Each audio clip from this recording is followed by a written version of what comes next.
Hi friends, வணக்கம். எப்படி இருக்கீங்க? இன்றைக்கி நம்ம பார்க்க போகிறது ஹோம்மேடு ரெசிபியான ஒரு நான்வெஜ் ஊறுகாய் தான், மீன் ஊறுகாய். மனிதன் முதல்ல மீன் பச்சையாக சாப்பிட்டான். படிப்படியாக சுட்டும் அவிச்சும் பொரிச்சும் உணக்கியும் சாப்பிட தொடங்கினான்.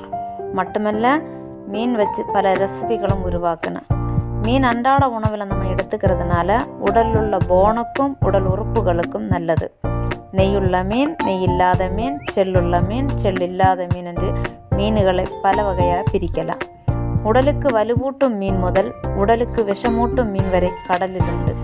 சிப்பிக்குள் முத்து, கனவைக்குள் மை, முகரை மேல் பென்சில், பெர்ஃப்யூம் தரும் திமிங்கலத்தின் வாமிட் போன்றவைகள் மனிதனை வியப்பூட்டும் கடல் வாழ் உயிரினங்கள் மனிதனுக்கு தரும் வரப்பிரசாதங்கள்.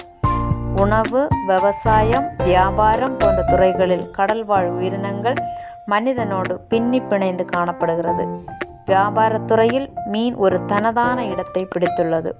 பச்சை மீன், அவிச்ச மீன், சுட்ட மீன், பொரிச்ச மீன், உணக்க மீன் வரிசையில் ஊறுகாயும் ஒன்று. அப்படிப்பட்ட ஒரு மீன் ஊறுகாயைத்தான் பார்க்குறோம். சமைத்து மாசக்கணக்காக வைத்து சாப்பிடும் ஒரு ப்ராசஸிங் மெத்தடு தான் ஊறுகாய். இந்த ஊறுகாய் முழுக்க ஹோம்மேடு ரெசிபி. உங்களுக்கும் தேவைப்பட்டால் ஆர்டர் பண்ணிக்கோங்க. நம்பரை கொடுத்துருக்குறோம்.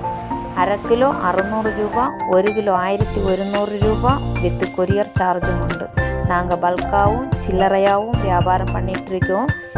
நீங்களும் தேவைப்பட்டால் ஆர்டர் பண்ணிக்கலாம். எங்கள் வீடியோ பார்த்தமைக்கு நன்றி. தொடர்ந்து சப்போர்ட் பண்ணுங்கள்.